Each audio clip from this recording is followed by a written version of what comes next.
Witches, witches, witches, witches!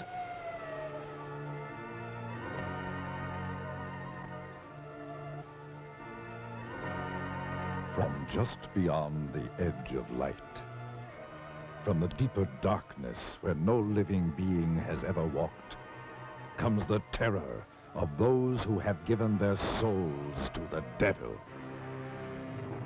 This is the story of one such creature.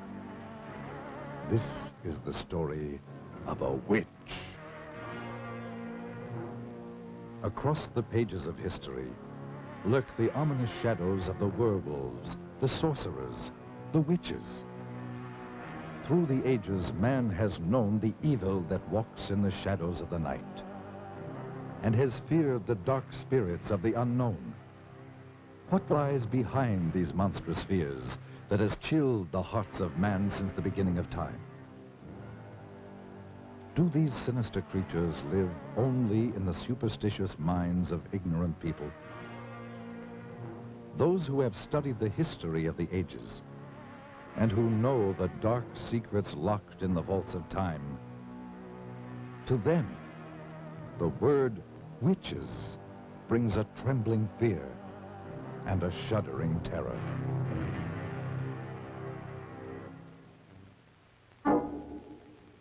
Great minds have sought to explain these things, and in the great museums of the world hang the work of the master artists of another age, giving mute testimony to the horrors of sorcery and witchcraft as they saw it in their day.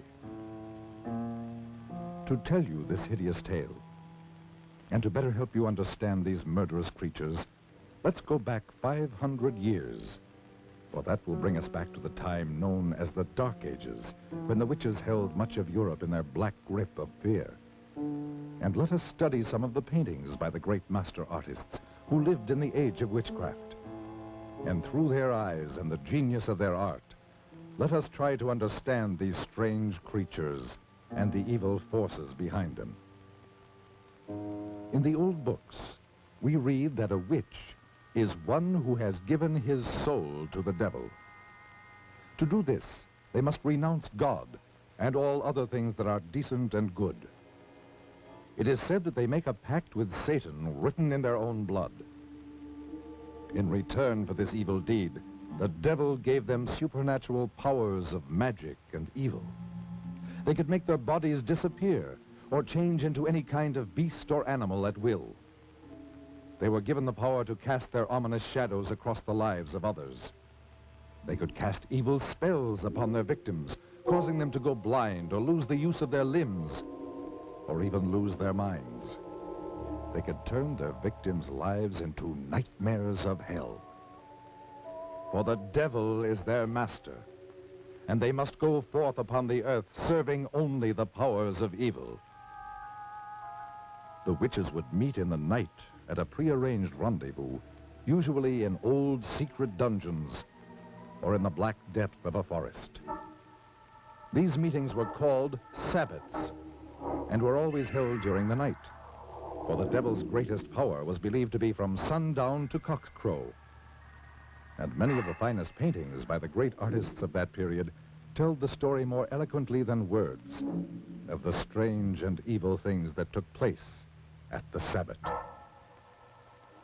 The witches would appear for this sinister ritual in the form of all kinds of hideous creatures, such as beasts or birds, or half beast and half human. They would begin by celebrating what was known as the Black Mass, which was always conducted by some ex-leader of the church who had renounced God to serve the devil. The Black Mass will live in infamy forever. For here, some of the most terrible criminal acts took place, such as the slaying of children, whose warm blood was offered up as a sacrifice to Satan. Then their bodies were thrown to the dogs, or roasted and eaten by the witches.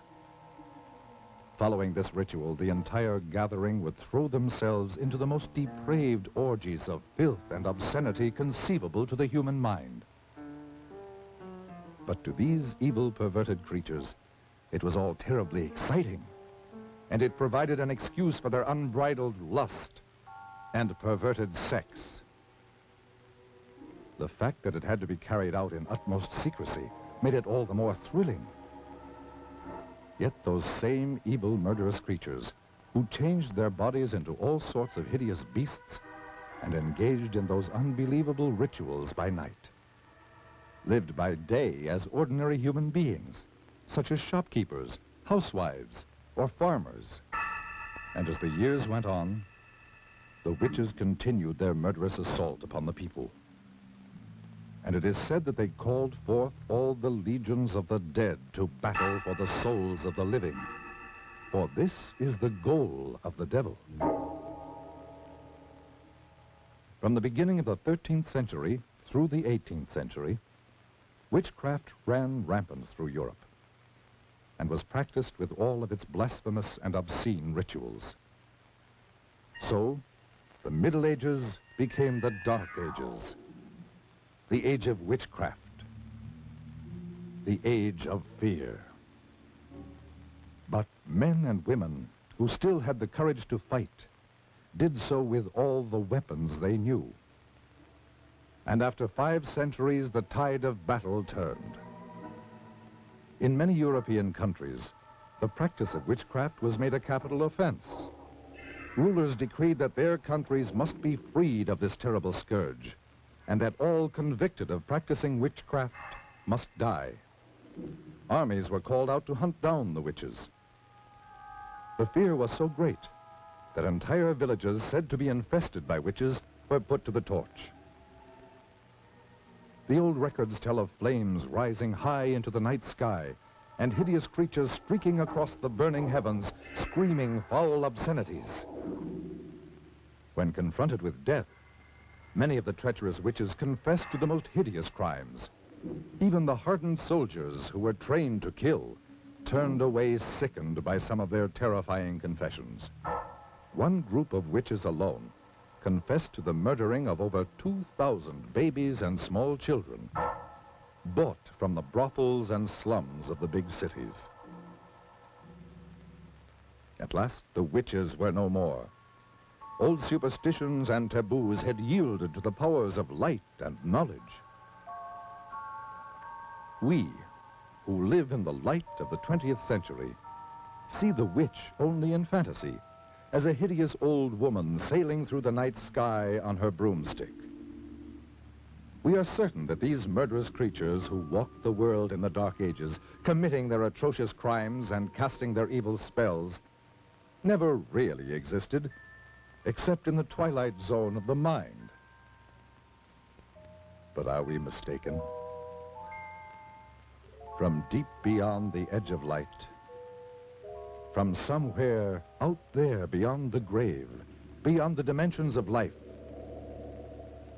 do these ominous creatures still exist? Let us see.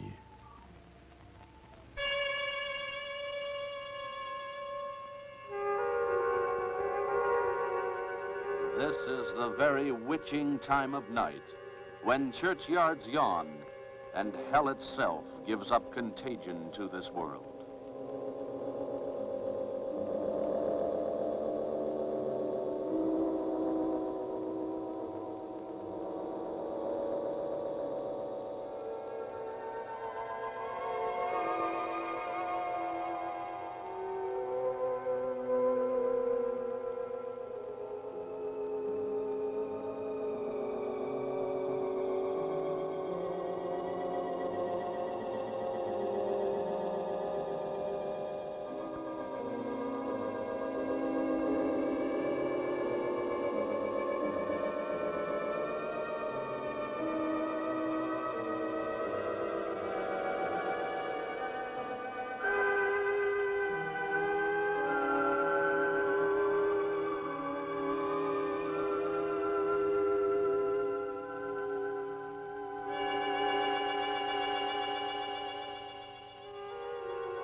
If I could have known of the strange and haunting experience that was waiting for me, I never would have driven any further into the hill country of central Texas. There are those who say that it was all a dream and that it didn't happen at all, nor could it happen in the 20th century. But I tell you, it happened.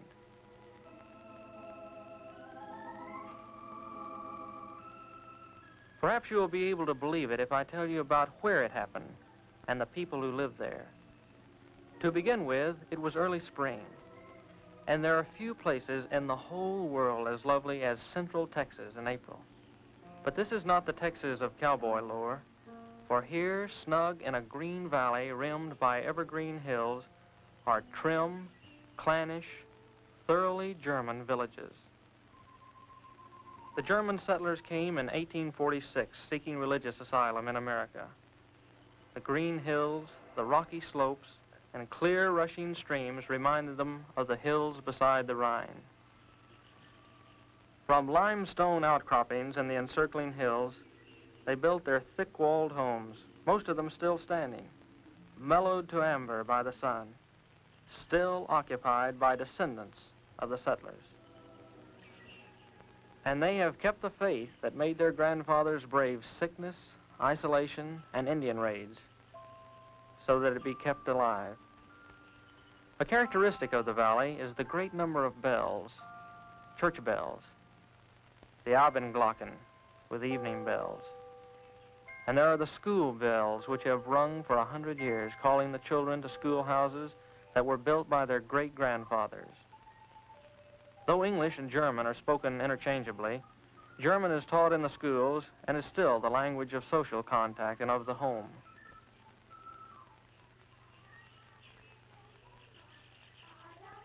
And they sing in German.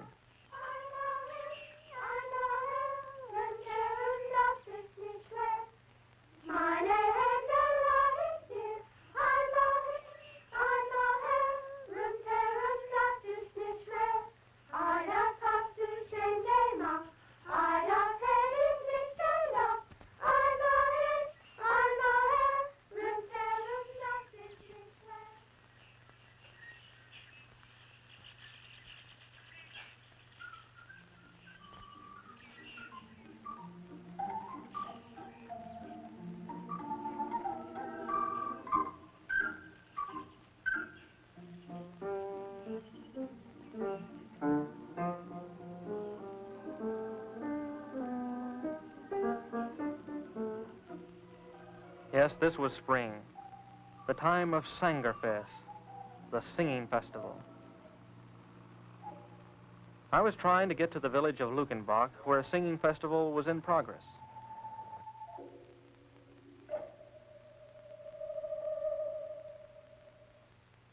You can joke all you want to about how far a sports car can go on a gallon of gas, but when they're out, they'll sit there like any other car.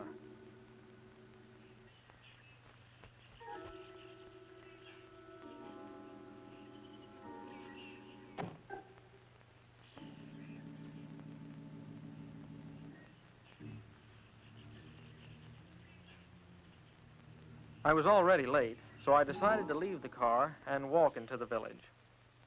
This was the last day of the singing festival, and the last day I could take away from college. I was writing a thesis on the early Germans in Texas, and the festivals were important to my research. As I walked through the countryside toward the village, I thought to myself how lucky these people were to live in such peace and unspoiled beauty. And yet, as I approached the old burr mill on the outskirts of the village, an ominous feeling crept over me. It seemed as if the dark shade trees above the mill race were about to swallow me up and take me back 100 years, as indeed they soon would.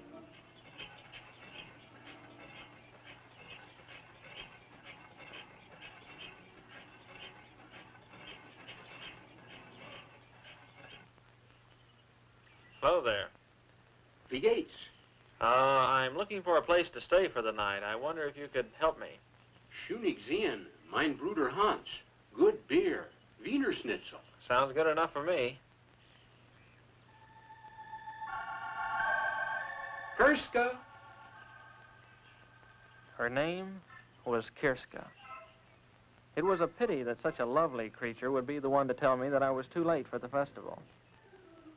She was dressed in a costume of the old country and had taken some village children to the festival.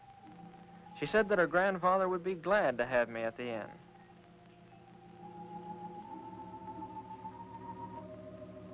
As we turned to go, I couldn't help thinking that the old miller could help me in my search, so I turned to him. He seemed pleasant enough as I asked him if he could help me. But when I mentioned the words superstitions and witchcraft, he simply turned and continued with his grinding.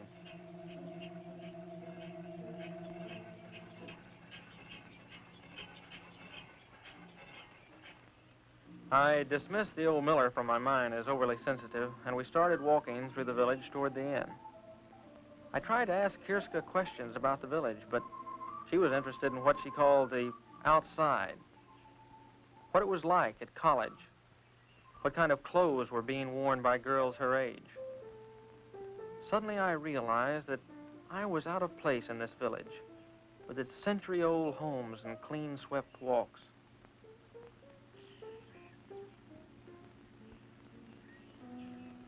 But as we approached the inn, her mood changed.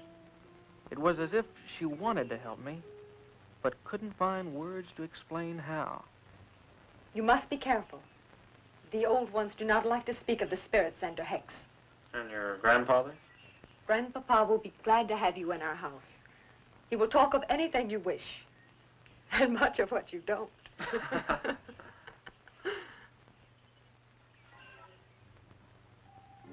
That evening, after a good German dinner by the fire, Hans Schunig, the innkeeper, puffed on his pipe and tried to find words to answer my questions.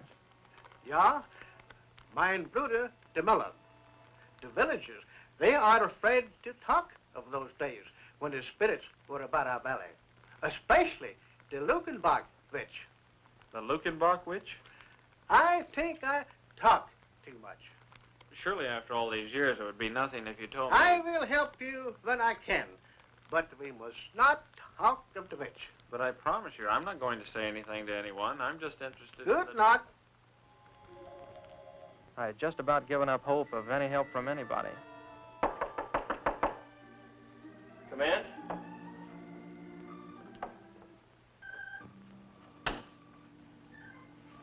This water is fresh from the well. Thank you. Oh, do you have to go? I mean, well, I'm not having too much luck with the others, and I thought someone younger might be able to help. Someone like you. More help? With my thesis. I'm doing research for a thesis. They want to help you. If they could be sure it was the German immigration you were writing about. But, okay, so it's not just about the immigration story. So it's also about customs and legends and strange oddities that we're hereabouts. And witchcraft? Listen, I didn't say anything about You can be honest with me. All right, so I'm interested in witchcraft and sorcery in the old colony. What's the harm in that? The old folks do not take these things lightly. I didn't mean to upset your folks the way I did. But what can be the harm in a guy researching something that happened over 100 years ago? You would have to live here to know us, to understand these things. You're what we call friender. You're from the outside. They don't trust you. Are they trying to hide something? Don't you? Why are you so interested? It's just an academic hobby with me. I know there's a lot of talk about witches and warlocks and stuff like that, and a lot of people actually believe it. But I've done a lot of research on witchcraft, and I actually believe it can be boiled down to a simple mathematical and economic formula. How do you mean? Look, in any history book, in any age where there was widespread famine, sickness, want, you find an outbreak of women being denounced as witches. In the late Middle Ages, thousands of people were executed in Europe and England. In Massachusetts, 20 witches were put to death. All of these were times of widespread disease and hunger. But when your people first settled in this country, they had not only disease and hunger to contend with, they had the Comanche Indian raids as well. Little wonder, then, that the ugly word witchcraft was heard in the new colony. But what pleasure can you get from studying about all this? To better understand the witch hunts we have today. Witch hunts? You would think that after the delusions of New England and early Texas, the urge to hunt witches would have disappeared from the Western world, but nothing of the kind. The medieval idea of witchcraft was replaced with things like race and nationality. What can I do to help? Your grandfather mentioned the Lukenbach witch, but caught himself when I tried to find out more about her. Now, I've heard of this case before. Can you tell me something about her? There was a woman called the Lukenbach witch. My grandfather and granduncle will not talk of it because it was their grandfather, Schoenig, who denounced her. The settler that built this inn? Yes. In this very room. In that very bed. Don't leave now. I have an old book, very old, which will tell you all about it. But you must not tell the others about the book. You have my word. I'll just be a minute. Kirska. Yes.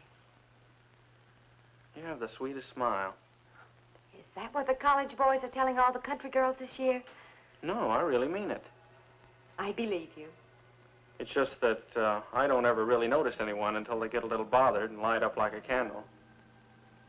You know, with your German good looks set off with something simple and black, you'd look like a little cameo. I'd better hurry.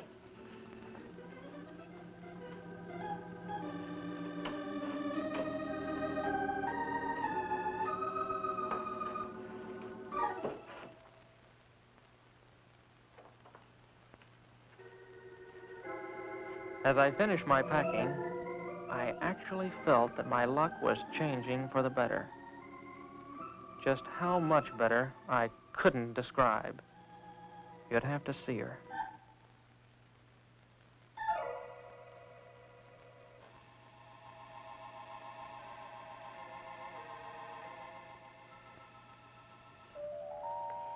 You said something simple and black. I did? Oh, yeah, I did. Shouldn't you close the door?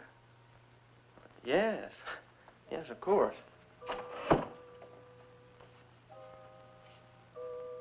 I'm not sure I've got you figured. Because I asked you to close the door? Well, yeah, that and And you wouldn't want Grandfather to know we were alone? No, I wouldn't. Oh, you didn't think I wanted to be alone with you? No. Well, to tell the truth, I'm not sure what I thought at the moment. I'll tell you. You didn't think little country girls ever thought of being alone and things and life? But, Well, who knows more about life and things and being alone than farm people? Well, It's just that farm people don't talk about it too much. Too much talk ruins it. I'll be... I'd better give you your book now and go. Because after giving you your book, I have no reason to stay. Except on one condition. And that wouldn't be fair to you.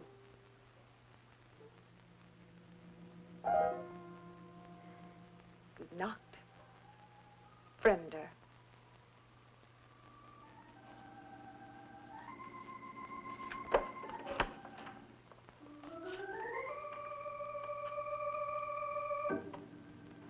Well, I'll be damned.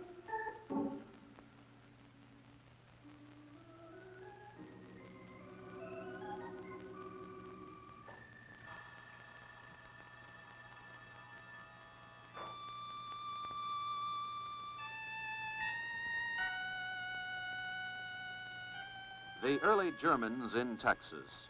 To understand and properly know how witchcraft and suspicion raised its ugly head in the early colony, remember that in the first year of the settlement, typhoid, sleeping sickness, and other bitter hardships were climaxed by an epidemic that took the lives of 200 of the 600 settlers. The villagers looked for someone on whom to blame the troubles. What better subject than the widow who walked by moonlight? The widow who was too aloof to speak to the women of the village. The widow who caused the whispers about a clandestine affair with the innkeeper Schoenig. The widow witch, they called her. Witch? It must be remembered that this was a time when a man of power could conveniently denounce as a witch any woman discovered with him in his bed. Such a man was Otto Scheunig. Yeah.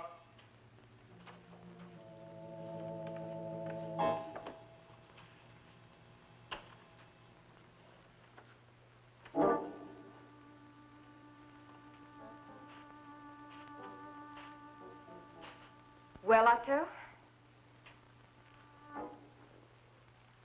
Well, widow? What excuse is it this time, Otto? What excuse? I have asked you to give me more time, woman. I have given you time enough. You must decide between us.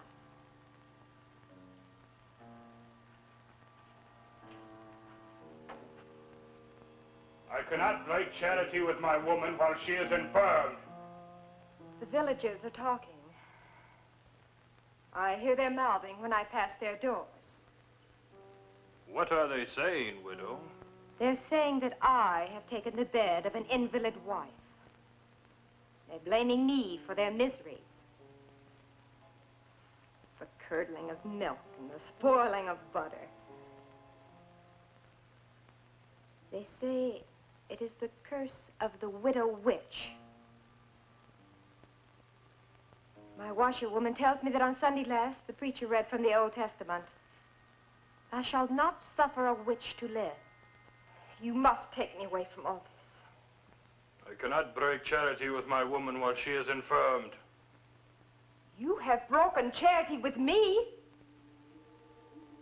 What am I? A chattel to be used when convenient? To function where your wife cannot? To lie with, but not to marry? Quiet, woman. Keep your tongue. I'll not be silent. For I fear this talk of witches was born with you. Is it you who have woven this web of spectral evidence about me? Is it you who have called me a witch? Oh, your face belies you, Otto. Would you have me burned?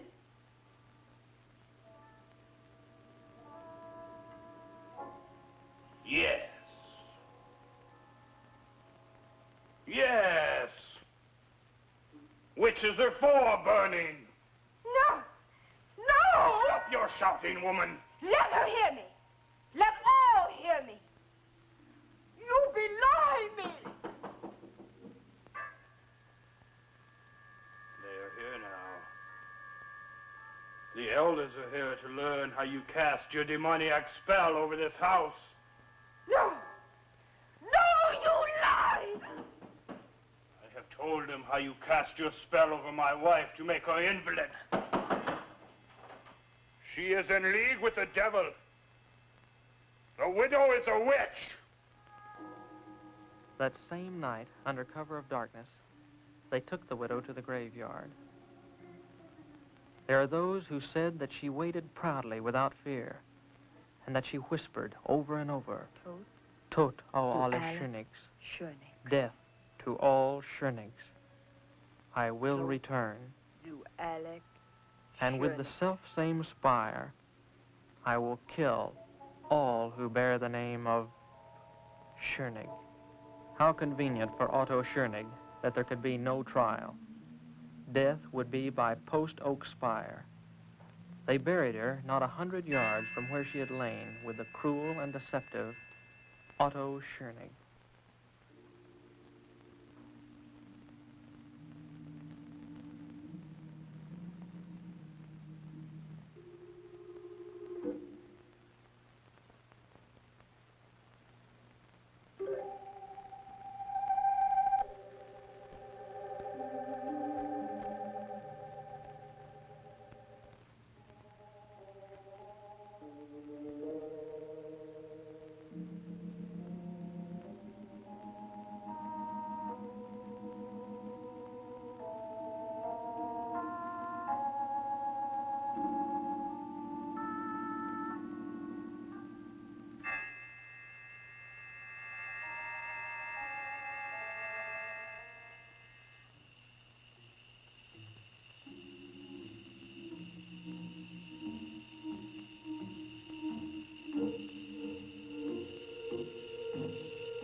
there it was, the mummified face of the widow, with eye sockets staring. And among the crumbling bones, the stake, now petrified stone. What a prize. If I could but take the stake, and the temptation was too much.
and won by water.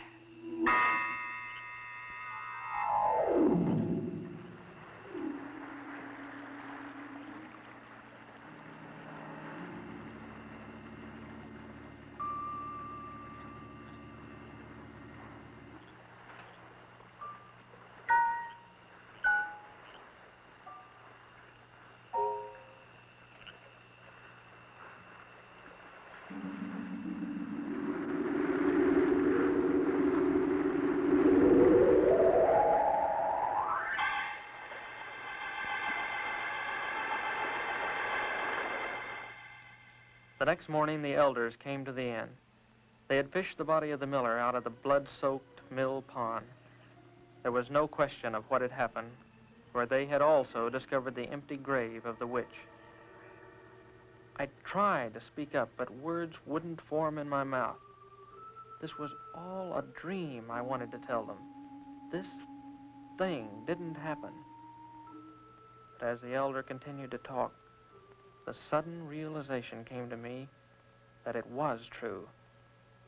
I had uncovered a grave of a witch, and now, after 100 years, she had returned to avenge herself.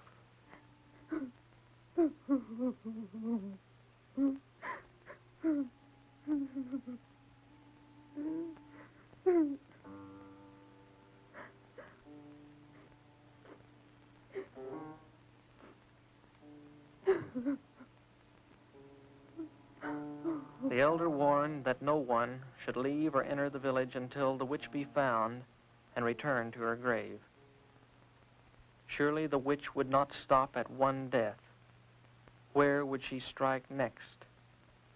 The only two villagers with the name of Schoenig were the innkeeper Hans and Kirska.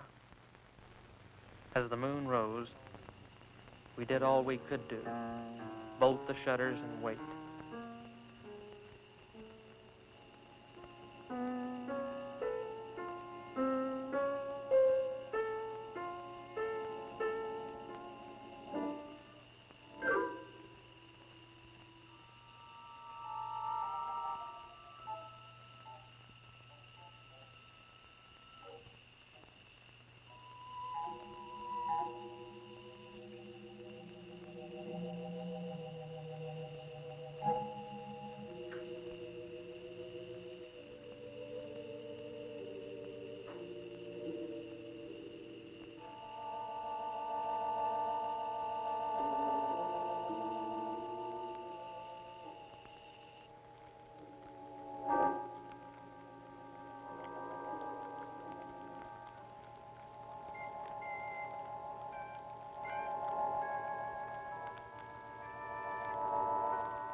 And won by fire.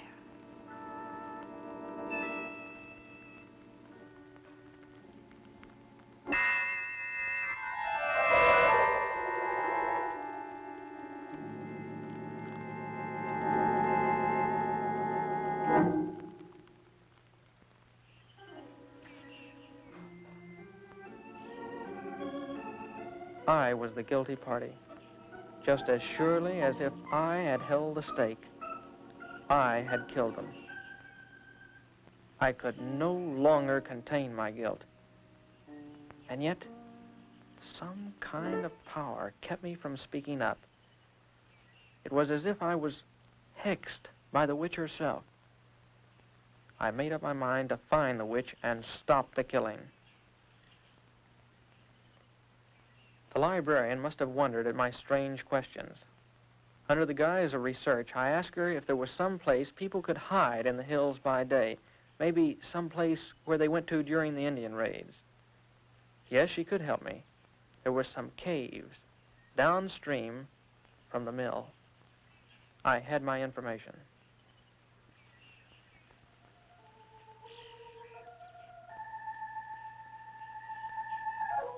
And so that night, as the moon bathed the hills with light, I crossed the mill race and headed toward the caves downstream.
As I watched, fascinated by this beautiful creature, I couldn't believe that here was a vengeful witch who had murdered 2 and was sworn to kill a 3rd. For a moment, I felt sorry for her. This lonely nymph, whose friends were water snakes in the moon. And she seemed to know every sound of the night.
As her eyes met mine, all thoughts of capture or punishment of the witch drained from my mind.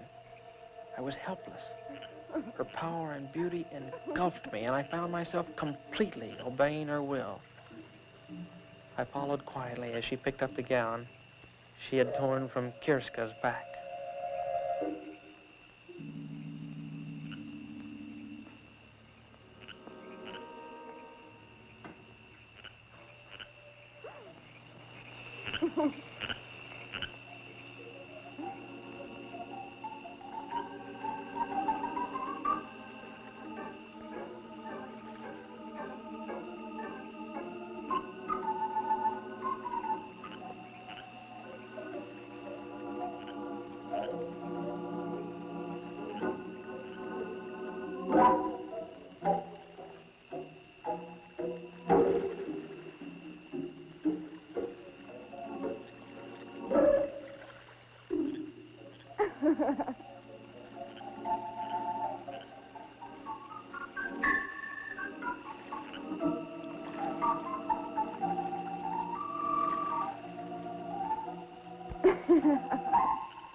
one by water, one by fire. But all shall die by the self-same spire.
Later, in the cold gray light, I spread the dirt over the widow.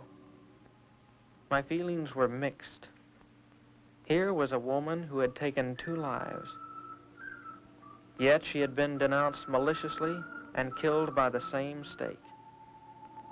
Was she witch or wronged widow? It is not for me to say.